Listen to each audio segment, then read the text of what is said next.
আজ সোমবার প্রথমে পটল ভেজে নিলাম, তারপরে 7-8 ঘন্টা মটর ডাল ভিজিয়ে রেখেছিলাম, সেটা মিক্সার জারে পেস্ট বানিয়ে নিয়ে তার মধ্যে দিলাম পেঁয়াজ কুচি, হলুদ গুঁড়ো, লঙ্কা গুঁড়ো, স্বাদ মতো নুন, জিরে গুঁড়ো, ধনে গুঁড়ো, 1 চামচ মতো চিলি ফ্লেক্স, সমস্ত কিছু খুব ভালো করে মিশিয়ে নিয়ে মিশ্রণ থেকে কিছুটা করে নিয়ে বড়া শেপ দিয়ে বড়া ভেজে নিলাম।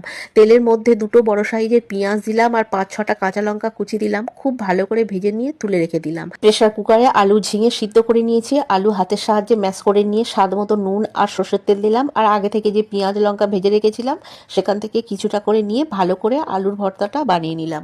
একইভাবে আলু আর ঝিঙেটা ভাজা পেঁয়াজ আর লঙ্কা দিয়ে মেখে নেব। আর মুসুরির ডাল সিদ্ধ হতে দিয়েছিলাম, তো নুন, সর্ষের তেল আর ভাজা লঙ্কা পেঁয়াজ দিয়ে মাখিয়ে নেব। সমস্ত রকম ভর্তা মাখানো হয়ে গেছে, থালাটা সাজিয়ে নিলাম।